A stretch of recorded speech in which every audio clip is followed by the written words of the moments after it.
Good evening, one and all, and welcome to episode 259 of Love at First Scent with me, Persolaise, as always, coming to you live from YouTube. And we have got an interview in store for you today. The first time it feels that we've done an interview for a few weeks, but this one is special. Every single one is special, but the reason why this one is special is because we actually have somebody coming back to the Persolaise studio, which is why I'm going to go straight to him in just a couple of moments. He doesn't need any introduction. Joining us again from Milan is Alessandro Brun. You know him as the co-founder of Masque Milano, but today he is largely joining us in his capacity as the co-founder of this brand, which still counts as a newish brand, Milano Fragranze. So a huge welcome. Thank you very much for coming back to us. Tell us a little bit about where you are, Alessandro, in Milan at the moment. Yeah, good evening, Darius. Good evening, everybody. We are in the headquarters of Masque Milano, located in the eastern outskirts of the city of Milano, which is the area where I was basically growing up. It's a sort of an industrial area where there are a lot of companies that have been quite innovative, small but innovative in their own field in the past. And here we wanted to establish our headquarters also. Excellent. Now, already quite a few people have started leaving comments and saying hello. Regular viewers will know that I always say, hang on to your questions, because if you type them now, then chances are that I will lose them. And I will tell you probably in about 20 minutes time or so, I'll say, okay, start firing your questions away for Alessandro.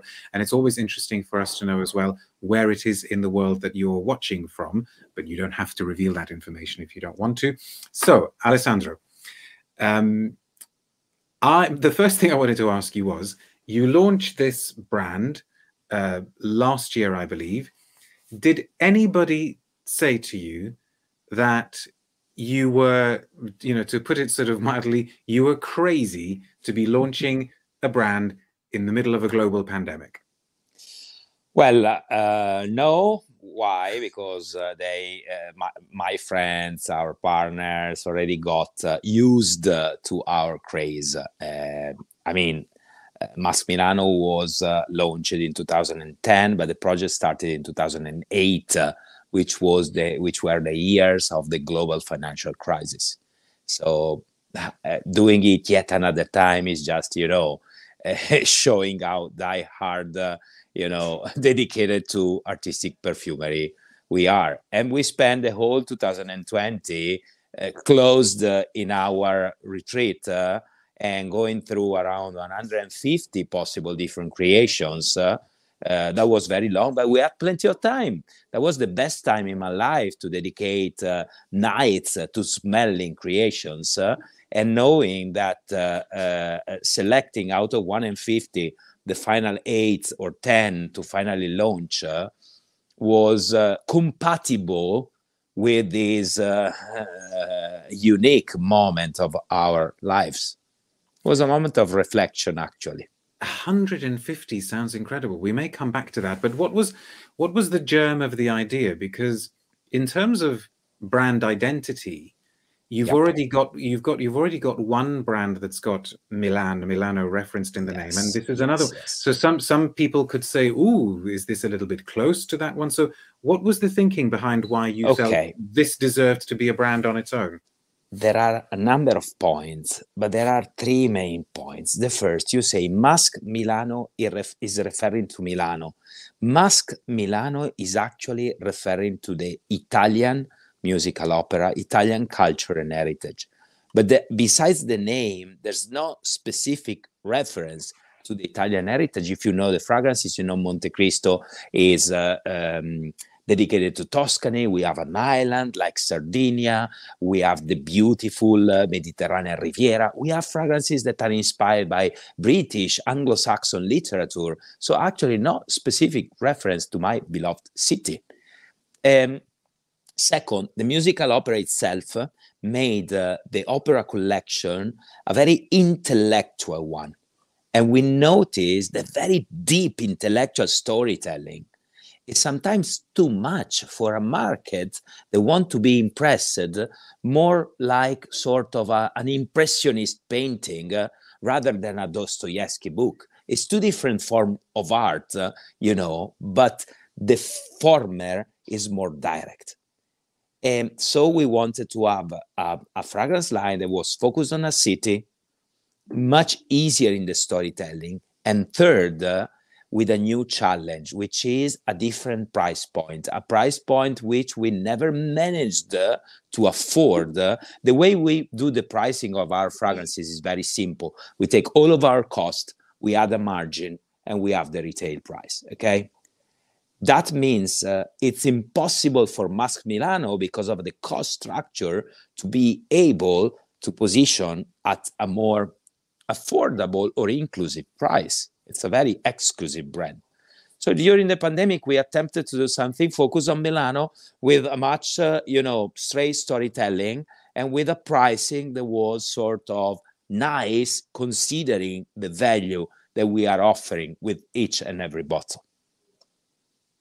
So does that mean that, for instance, when the perfumers for this brand were given their briefs, they were very definitely given a budget of like? I wish I would say no, but yes, of course, we had to, and sometimes we had to reason on what materials we wanted to use and say, sorry, here we have to give up this material, and we prefer to do this, and that, because we know that these materials are as good. As pleasurable, but they offer us to use more in abundance because we know the cost per kilo of some materials. Fascinating. There are fantastic natural woods and fantastic flowers, citruses that are totally affordable, but yet they are fantastic. So that in itself, because it's true, isn't it, that in any artistic endeavor, limitations and constraints actually sometimes lead to very, very interesting creativity, right? So were you going to say something? Looked like you wanted to say something. No. That's a very interesting point. Yeah. Go on. So how did the perfumers that you normally with, how did they react to this? Because, 150, are you saying you got 150 submissions from all the perfumers that you reached out to? Now, we went with the fragrances houses that we know, and also new fragrance houses. Mollhausen is a new entry in our palette of perfumers, and we also reached out for independent perfumers. Now, first of all, some of them were not willing to work with a budget constraint, and that was very, frank. We prefer to work on the opera collection because in that case you gave us no budget limit. We're not interested in this project. I prefer to have a no thank you at the beginning rather than embarking on a journey. Other noses say, why not? And I can show you that I can do something great even with a budget limit. For this reason, we had, and this is something we didn't do with Masque Milano, multiple noses working on the same brief, each one of them giving their own interpretation. For instance, the Basilica, the church incense, was the one on which we embarked the largest number of noses. I wanted to have a proposition of an incense from every nose. Show me what is your perception of a Gothic incense in a cathedral in Milan. And most of them were doing something very, very luminous, very, very sparkling, like the Christmas Mass, like the, Cardinal by Healy, something very vertical, going into the spires of the cathedral, but not as intimate as the one that eventually won our brief. And of course, this is, is different than the usual approach of Masque Milano, but this is also exploring artistic direction. And even when you renounce to one alley that you started walking upon, there's some little elements that you can bring back and say, hey, but why here you don't attempt to do this and this and that? And so many other ideas we got away with that I will be using someday down the road because they are so interesting. I presume the perfumers knew that they were They knew, of course, in transparency is very important. They knew they were in competition, and they knew we were looking for ideas and creativity. Some of them were even more stimulating. We received lately from a fragrance house and a group of perfumers, how to say, an autonomous submission of 30 fragrances interpreting every single Italian dessert, starting from the pisan cake from northern of Italy to cannoli in Sicily. Every single one. Most of them we will abandon as an idea, but there are a couple that are very interesting. The ones you abandoned, please could you send them to me on the days when I can't eat anything else, and I'll just of course. Some of them are so Wow. mouth-watering because they are very true to the fact rendition of realities. They are incredible. They're really incredible. So I feel a new brand coming on. What the Dolce de Milano or something like that? Or, well, we already have panettone. There was sort of a challenge because it's very sweet, but yes, it's so well done. It's so truly artistically and technically well constructed that we couldn't help launching it this Christmas. Gosh. Now, I know that you are very much interested. I mean, obviously you're interested in branding. You've created many brands, but you also take a kind of wider interest in design and branding. So talk us through the design choices here. I mean, this is a really striking bottle, really striking shade of blue. Why that? Yes. Tell us. Well, there's a dragon. I think a dragon motif at the top. Talk us through those. A few things. Well, first of all, if you look at me, you can guess what is the color I like. And by the way, I was wearing this by chance today. I didn't remember about the live, so I was preparing for a lecture this morning. But yeah, a color that I like and different from the colors that we already have in the collection. You know, Masque Milano is black and red. And second, they link to two very important aspects that are making Milan famous. Apothecary or sort of classic perfumery, which was not only French, it was also Italian. And second, the Art Deco style. So the lettering, the wording, and even a little bit of the decoration of the labels.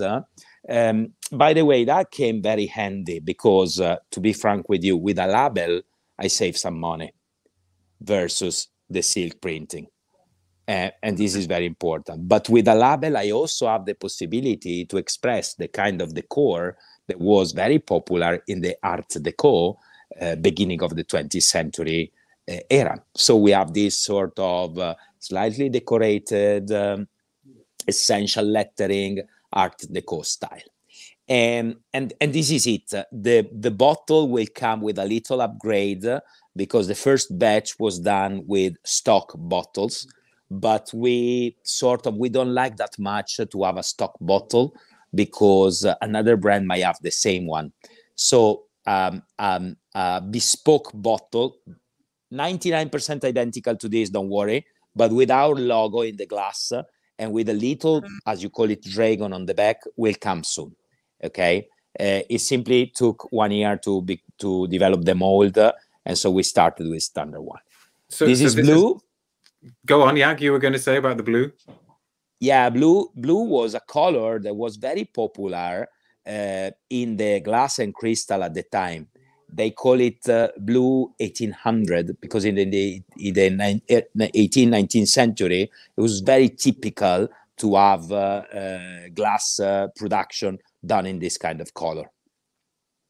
There are only a few colors. This is colored, of course, but traditionally there are only a few kind of color out of crystal that you can get introducing natural elements like lead into the formulation. And this kind of blue is one of them. Depending on the kind of oxide that you add to glass, it turned magically and naturally to some shining colors. And that's it. And then, of course, a little bit of gold, because we like a little bit, of sparkly in my little city. The dragon that you can see at the top is actually the symbol of Milan. It's not a dragon. It's a big, big, big snake. It's a snake that big that in the decoration on palaces and castles, like the Castello Sforzesco of Milan, this dragon is eating a little boy, which was not probably 100% politically correct. So our dragon is just showing a big smile, but not eating any human. The dragon has a crown, and it represents the kingdom, the domination of the city of Milan. We call it in Milanese Biscione. Biscione stands for big snake, big eel. Okay. And it's my own design. I try to represent something in a very schematic and stylistic way, representing all these spikes on the back of the of this big snake. Have the authorities in Milan, you know, I don't know, is there like a mayor of Milan or somebody? Have any of these people there acknowledged that your passion for the city, your love of the city? Now I've been speaking with the how to call it, assessor to culture. Okay. And we had a nice discussion about this. Of course, they told me we cannot endorse the brand for technical reason. They cannot endorse any commercial activity. But I was not asking to them an endorsement. I was asking to them one very important thing. I want to partner with other cultural societies or companies that are very Milanese to develop fragrances that are in collaboration. You can see also in fashion. Literally every week you have a new collaboration. See, Burberry's today with Supreme, if I read correctly, it's appearing with a new collaboration. I want to collaborate with quintessentially Milanese brands, making fragrances for them and with them. And because of this, I need the support, the sponsorship and partnership of the assessor of the city. What would you say is, you know, something that really, really makes Milan unique or distinctive as opposed to, you know, Florence or Rome or Venice or some of those, you know, other well-known Italian cities? Okay, Milan yesterday and Milan today. Milan yesterday was a mess because we have been through any kind of domination. We are too close to the Alps. I mean, cities like Naples or Sicily, they have been relatively self-governed for a number of years. In Milan, we had the Spanish domination, then French, then Austrian, then French again. So if you look at the dialect, if you look at the cuisine, if you look at the architecture, if you look at the interior, we have been soaking so many different influences. The quintessential Milanese food has actually nothing to do with southern Mediterranean Italy. It's more Middle Europa than actually Italian to some extent. In fact, the quintessential Milanese dish, the fried steak is called cotoletta alla milanese, but it is actually the Wiener Schnitzel that we made our own. Or many words in our dialect are actually coming from France. I think that this influence is not taken out from the nature of the city, is enriching it. The reason why we are famous in interior design and furniture in the north of Italy, the district north of Milan, is thanks to the French. Because when they came to Italy and they opened a royal house in Monza, north of Milan, they didn't have enough carpenters coming from France. So they taught to Italians how to make nice, high-quality furniture. We learned the job, and I think we surpassed, to some extent, the French. So what you see today is the result of centuries of domination. Plus, I think the ingenuity of the Italian population, especially when Italy was a rural economy. Italy, since out of World War II, was a rural economy, after which we had the Italian economic miracle, which I think is best represented by the city of Milan. So we have the story and the trend to the future, the modernity at the same time. So often, I think it seems to be the case that interesting things happen when cultures mix. Now, I should say, if you would like to ask Alessandro a question, and it doesn't just have to be about Milano Fragranze, obviously it can be about Masque Milano or about anything else, start sending in your questions now. And while we're waiting for a few questions to come in, you've already mentioned Basilica. I really, really have to talk about this one or ask you about this one for a bit. because it immediately was my favorite from the brand when I first smelt it. It's interesting that you've already said that you asked all of the perfumers that you approached for their interpretation of an incense. And I note that you used the word intimate to say that that's what you liked. We should say it was made by Violaine Colas, that you liked the fact that she made it intimate. But what was the process like? Did you accept her first submission pretty much as it was, or did it go? No. We modified it. We modified it. And actually, at first, we weren't decided, because the frankincense note and the sheer Olibanon resinoid was not surfacing enough. But what we liked was the ingenuity and the surprising combination of notes. Now, in an incense, you expect that there's a theory in fragrance development that I like a lot. You take a note, you look at the facets, okay? So, for instance, incense has got a lemony facet. You try to boost that facet, adding lemon, and the two are touching each other like, you know, a face that is matching one with another. You now start building a sort of jigsaw. A specific direction, because the pieces of the puzzle are falling together in a certain way, almost mechanical. Okay, instead of going in that direction, she introduced elements that were out of the picture.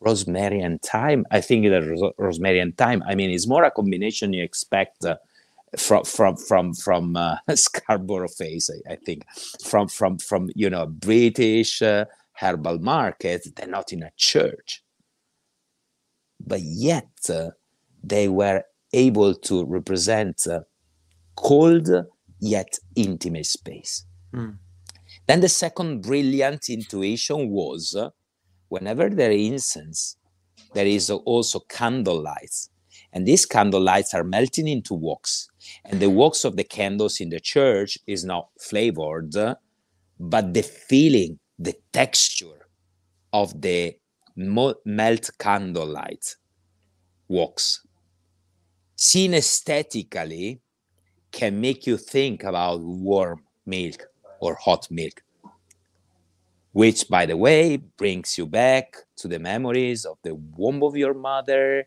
and mother milk, and in a very maternal way makes you enter into a very spiritual dimension. So you have all the elements in the church reconstructed more than in a very, you know, physical representation, in a mental journey. And so we thought, yeah, you might have submitted to us something without incense as a prominent note, but you created the right setting. So let's bring back a little bit more incense into the scene, and this will be the fragrance for us. And then it started a journey of rebalancing the various aspects, but basically we knew that this was the winner submission. I'm so pleased to hear you say, thank you for that. I'm so pleased to hear you say that you were surprised by it, because I think that's what surprised me. And even smelling it now, that yeasty, bread-like, herbal thing somehow feels completely right and completely unexpected at the same time. It's like, you know... And you know what happened? Go on. This fragrance was meant to be dedicated to the main church in Milan, the Duomo Cathedral, with its Gothic spikes that I can compare to some extent as the Notre Dame in Paris. Eventually, this is not Duomo. Duomo is a church full of tourists, always big holy mass, a lot of procession, you know, with the bishop. We moved into another church. There is a Romanic church close to the Catholic University called Basilica di San.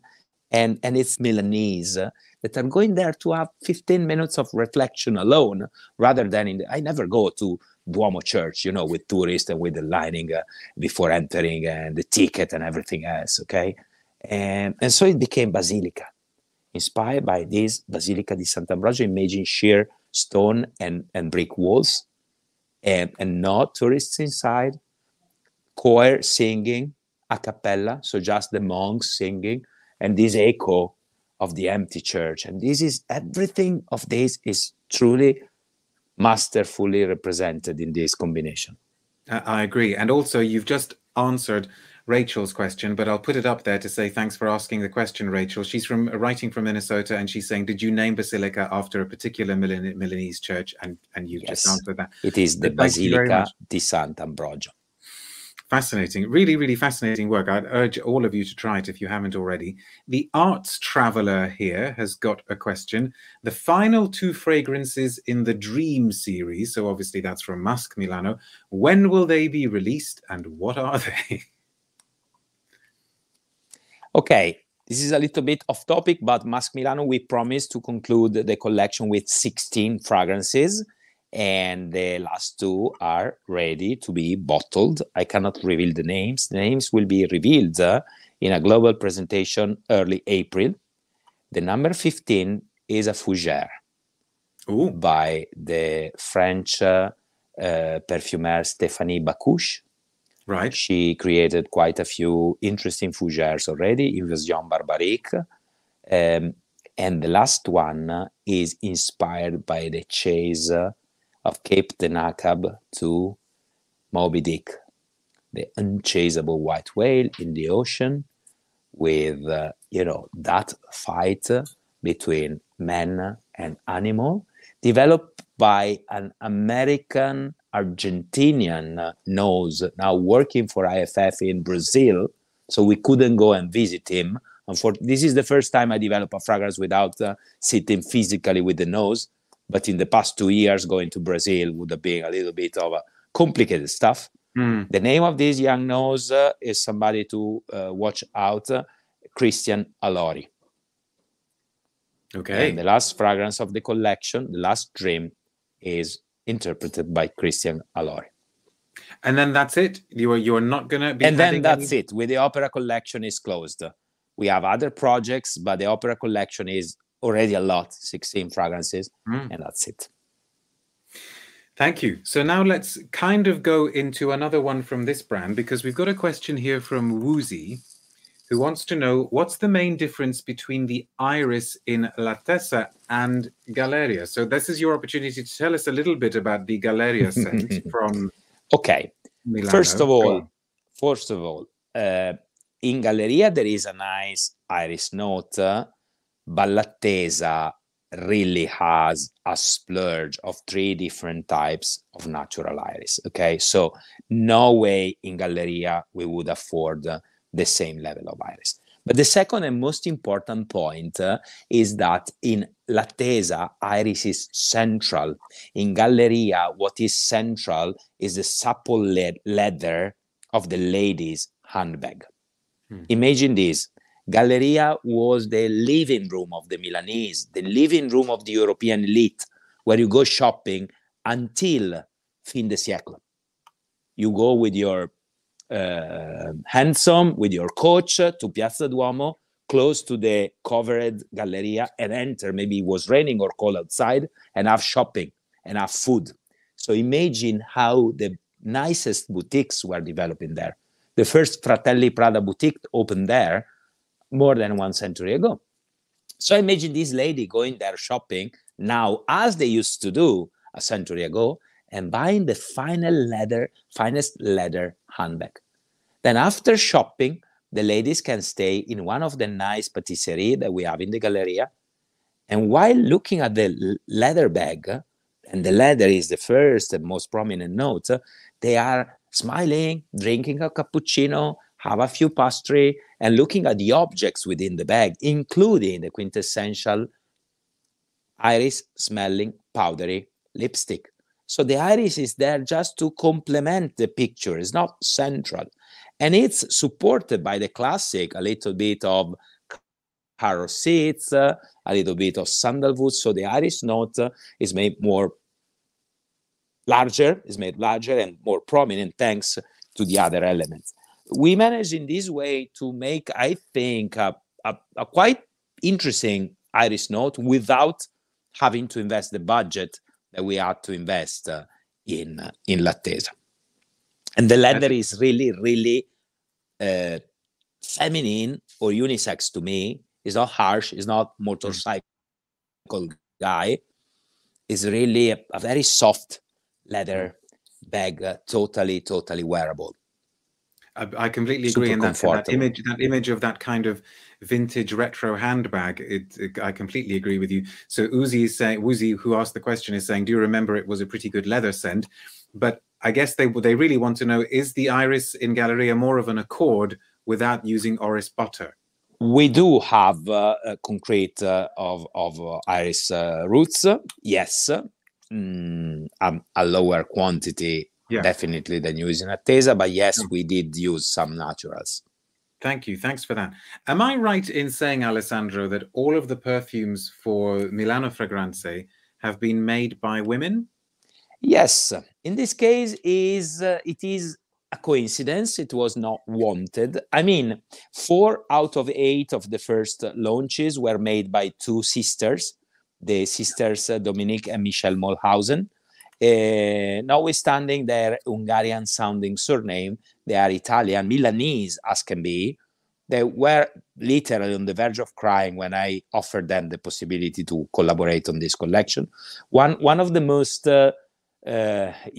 momentous exchange was when I asked them to create a fragrance inspired by the horse race track in Milan, and whose name is Derby. Why? Because their grandfather was one of the founder member of the San Siro horse track club, horse back riding club that they established, I think, 70 years ago, according and following the path of what goes on in Ascot, in Derby, in around London, or in Longchamp in Paris. So Milan was trying to imitate, the high society habits around Europe, and so they felt part of this idea. But you say it's a coincidence, but it's these kinds of coincidences that I love, because you've basically now got 9 perfumes, all of which have been done by women. Do you think that there was something particularly feminine that you were looking for in the aesthetic or sensibility for this brand? Because I guess without naming names, there were some submissions by men that you rejected. Of course. Yes, right. Of course. With Le Donne di Masque collection, we made a collection that will only be created by female perfumer. And this was a statement. And the statement was against the fact that in the past century, perfumery, fashion to some extent, Michelin-starred chefs were male-dominated for no reason. Because the level of sensibility that we have in female perfumers is as great and maybe different.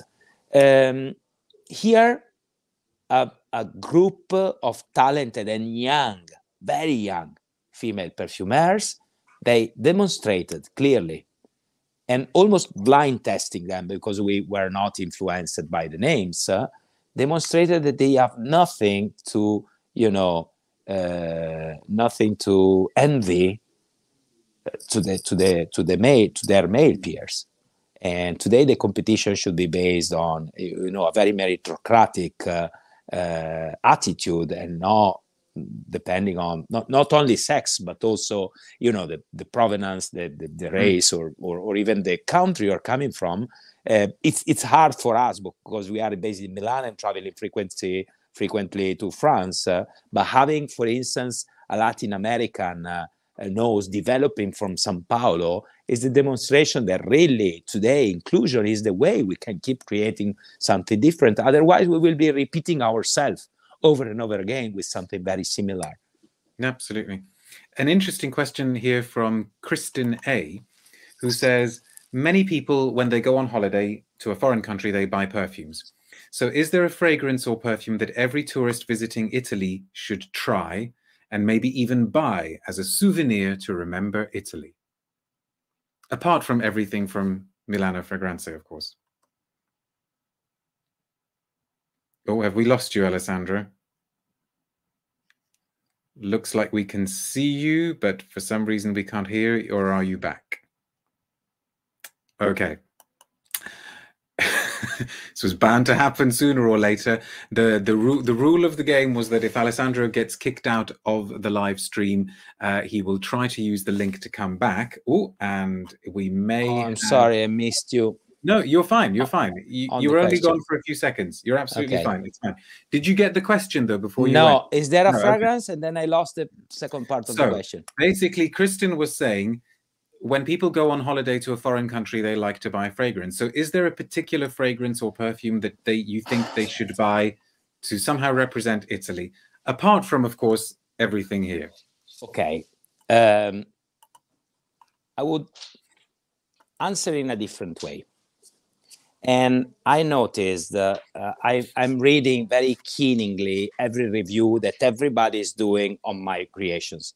And sometimes people from the other side of the world are pointing out things that I wanted to put there, and I even didn't realize I put them there. Naviglio is a quintessential Italian eau de cologne, very, fresh and lemony and citrusy, with some aquatic notes. Remember me of a canal. We put a little bit of that fresh coolness of the when you wash the clothes with the soap bar, really with the soap bar, not with the washing machine, like grandma used to do. Okay, and that's it. Very simple. Reading, I remember traveling to Italy. I remember how lots of Italian gentlemen were smelling, different than, other people from other countries of Europe. That is so good for me to hear. So when you travel, forget about the fragrances, because most of the fragrances you can buy also in your country, actually. Smell the local smells. Stay in the nature. Vegetation in Italy in summertime is fantastic. Try to stay out of the car. Try to stay in nature, because we have a vegetation that is fantastic. Eat local food and local cuisine. Lemon, there's plenty of dishes, both savory and desserts, that are based on lemon in Italy. Lemon and all its variation, bergamot, tangerine, Chinotto. I don't even know the translation. No, we just say Chinotto because I think we don't have it. Even the Chinotto because drink Chinotto is unique. Just drink Chinotto, and it's a mind-blowing experience. I promise. To some, the first attempt is too bitter. And coffee, when in Italy, don't take the latte venti from Starbucks. Drink the Italian ristretto, because then you go home and you will remember specifically that aroma. We have a tad of ristretto coffee in Cortile. People who never came to Italy cannot smell the coffee in Cortile. The coffee is prominent. The coffee is apparent, but of course you didn't have the experience. So please enjoy the local smell, and I promise you will be able to appreciate more all the Italian creations when you go back home. I think that's a fantastic answer. Thank you very much. And as you were talking, actually, I was spraying Naviglio, your sort of soap cologne. And Rachel here is a fan as well, says, I love Naviglio, because I think that's a good way of describing it. It does smell of washing clothes, but absolutely not in the modern way of just like, pouring some fabric detergent full of musks or anything like that. It's got that real soap flake quality to it, almost like the sort of old-fashioned soap flakes that you used to get. I'm fascinated, as this is not at all your first brand. Are there some mistakes that you made earlier that you learned from, that you were able to not make again while making this brand? Well, it's easier to start with experience some people are looking at the magnetic cup and say, how did you do that? We designed this from the beginning. Everything is personalized.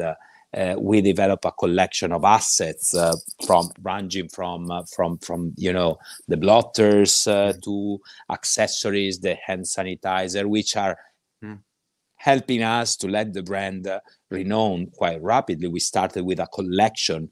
The collection, almost by chance, but is occupying many different olfactive families.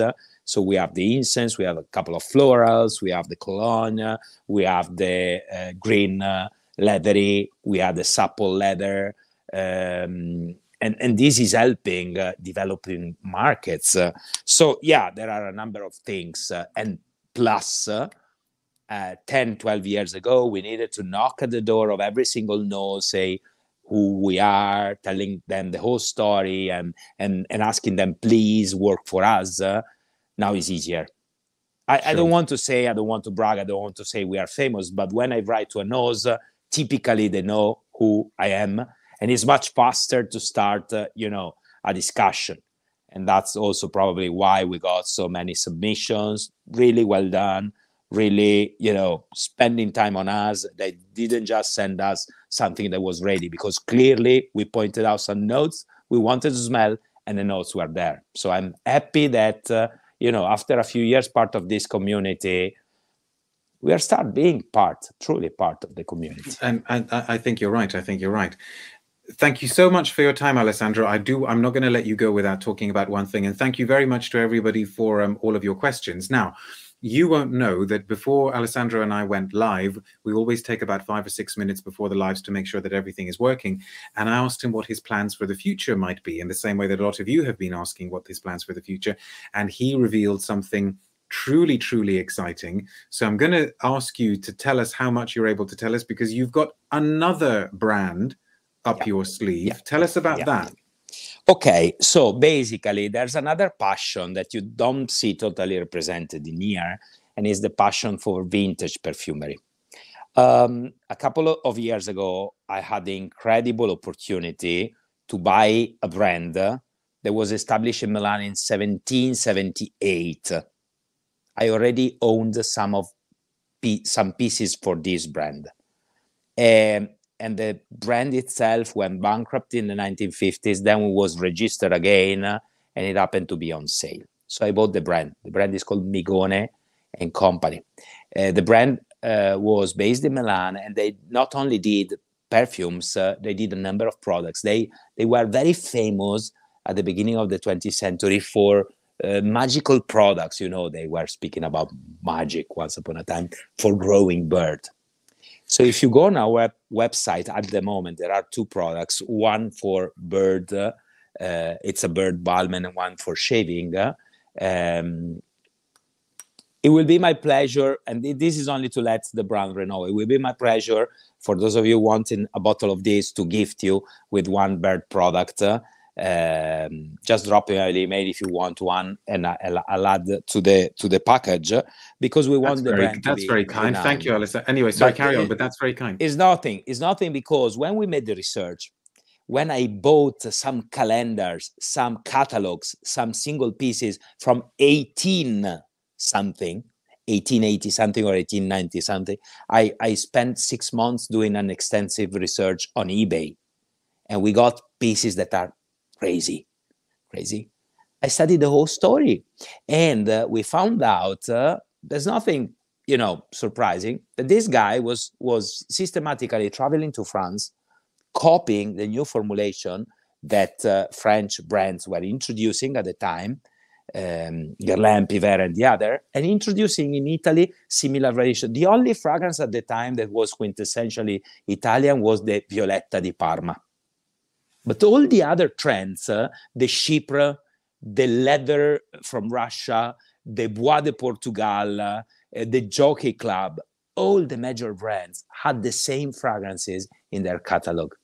So I made a systematic analysis of the catalog, 1890-something, of the major brands at the time, and they had 90% of them the same selection.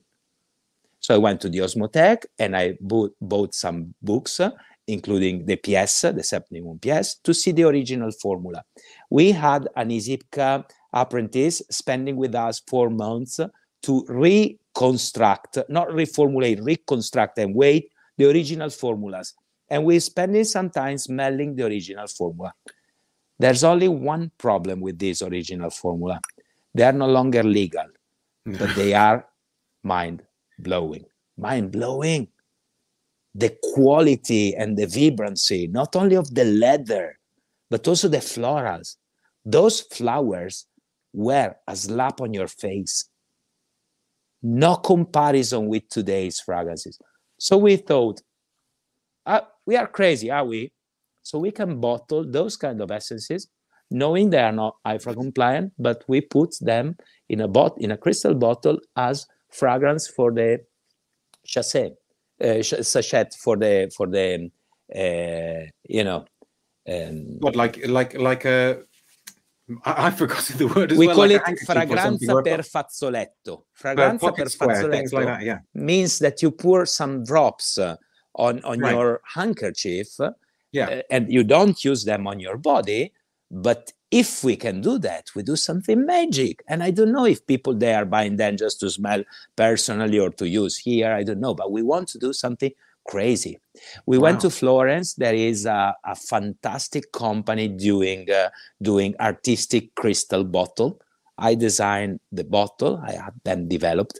And at Esxence, we will present a first very limited edition of probably 300 pieces in extrait of these fragrances that we are reconstructing from the old and traditional formula. And I can prove you everything. I got original artifacts. I got the book with the formula.